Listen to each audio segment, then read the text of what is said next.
1969년 여름, 로스앤젤레스 전체를 공포로 몰아넣었던 한 연쇄살인 사건이 있었습니다. 근데 이 사건은요, 그냥 단순한 범죄가 아니었어요. 한 사람이 어떻게 다른 사람들을 완벽하게 조종해서 끔찍한 살인기계로 만들어버릴 수 있는지, 그 어둡고 무서운 심리의 끝을 보여준 사건이었죠. 오늘 바로 이 맨슨 패밀리 사건의 핵심, 수능과 살인의 심리학을 깊숙이 파헤쳐 보겠습니다. 이 말 정말 소름 돋지 않나요? 맨슨 패밀리의 핵심 멤버였던 수잔 애트킨스가 법정에서 직접 한 말입니다. 맨슨의 그림자를 사랑했다. 바로 이 한마디가 어떻게 한 인간이 다른 인간에게 완전히 종속될 수 있는지를 압축해서 보여주고 있습니다. 그러니까요. 바로 이 질문이 오늘 이야기의 가장 중요한 포인트입니다.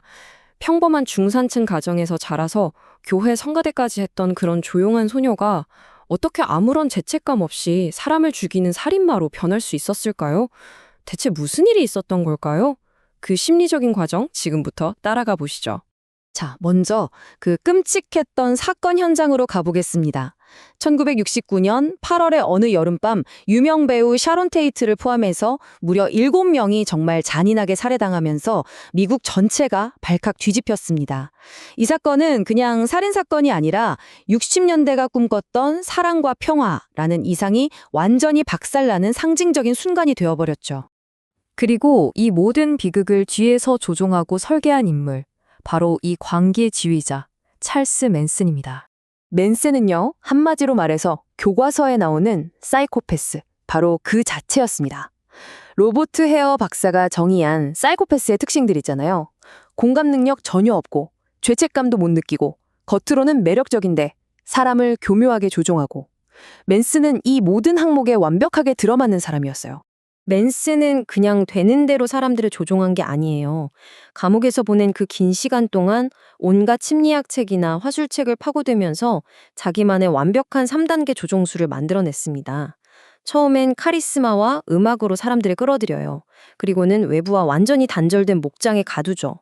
마지막으로 LSD 같은 마약을 쓰고 끊임없이 자기 설교를 주입해서 그 사람의 원래 자아를 완전히 무너뜨리고 자기한테 복종하게 만드는 겁니다. 정말 무서운 기술이죠. 근데 정말 아이러니한 건 뭔지 아세요? 인생의 절반을 감옥에서 보낸 맨슨은 교도소를 자기 집이라고 불렀대요. 심지어 1967년에 석방될 때는 제발 내보내지 말아달라고 빌기까지 했다고 합니다. 곧 자기가 공포로 몰아넣을 바로 그 바깥 세상이 너무 무서웠던 거죠. 자, 그럼 이제 조종자 맨슨에게서 시선을 돌려서 그의 먹잇감이 됐던 사람들, 바로 그 길을 잃은 추종자들 얘기를 해볼게요. 특히 수잔 애트킨스를 중심으로 그들이 왜 맨슨에게 빠져들었는지 그 심리를 한번 들여다보겠습니다. 이것 좀 보세요. 맨슨을 만나기 전과 후, 수잔 애트킨스는 그냥 다른 사람이 됐습니다. 조용하던 교회 성가대원 소녀가 세디 메이 글루츠라는 이상한 이름을 가진 냉혹한 살인마가 된 거예요. 한 사람의 인생이 어떻게 이렇게 180도 바뀔 수가 있을까요? 사실 수잔뿐만이 아니었어요. 맨슨 패밀리의 멤버들은 대부분 비슷한 심리적 약점을 가지고 있었습니다. 겉보기엔 멀쩡한 중산층 가정 출신이었지만 마음속으로는 부모님과의 갈등 때문에 소외감을 느끼고 자기 정체성에 대해 엄청나게 혼란스러워하고 있었죠. 나중에 핵심 멤버였던 텍스 왓슨이 우리는 사랑과 정체성, 가야 할 방향을 찾고 있었다고 말했는데 맨슨이 바로 그 텅 빈 마음의 틈을 파고든 겁니다. 아버지이자 구원자 역할을 하면서요. 하지만 맨슨 한 명의 광기만으로는 이런 일이 일어날 수 없었겠죠. 이 모든 비극을 가능하게 한 마지막 퍼즐 조각이 있었습니다.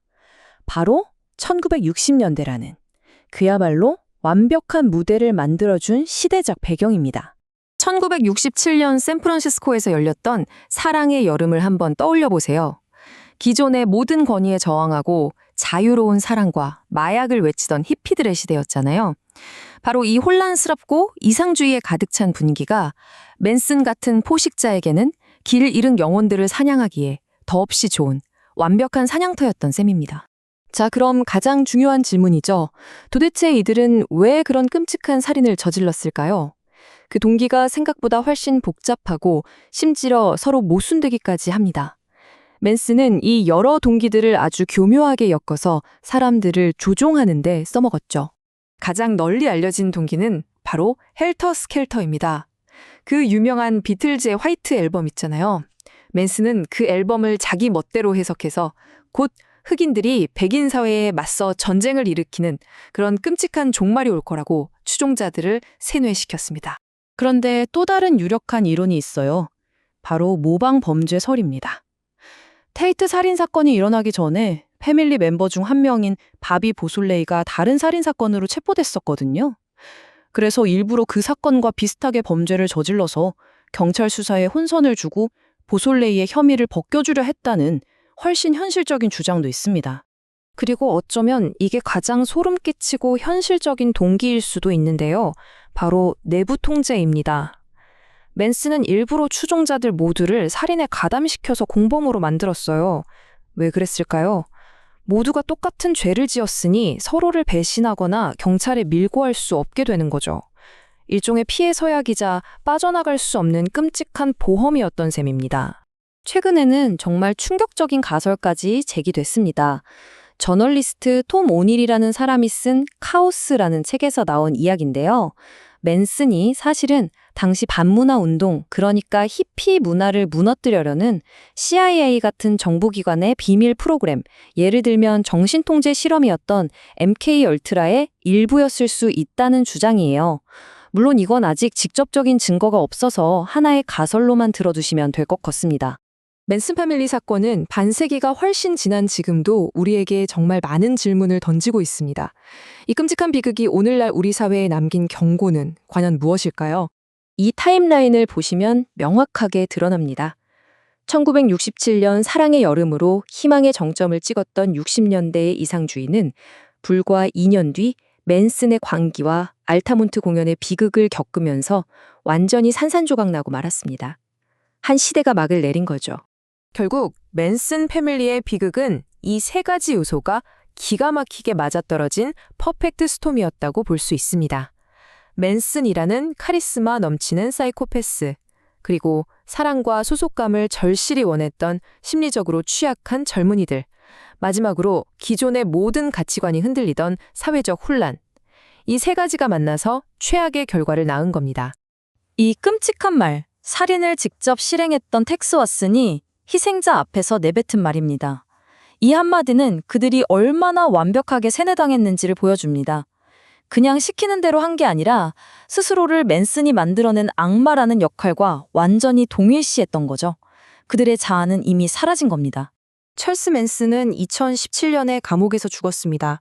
하지만 그가 파고들었던 인간의 근본적인 약점들, 그러니까 소외감이나 인정받고 싶은 욕구, 그리고 우리 사회를 나누는 분열과 갈등은 지금도 여전히 우리 곁에 존재하잖아요. 한때 성가대원이었던 평범한 소녀를 살인마로 만들었던 그 힘의 정체는 과연 무엇이었을까요? 그리고 우리는 이 비극적인 역사에서 무엇을 배워야만 할까요? 정말 깊이 생각해 볼 문제입니다.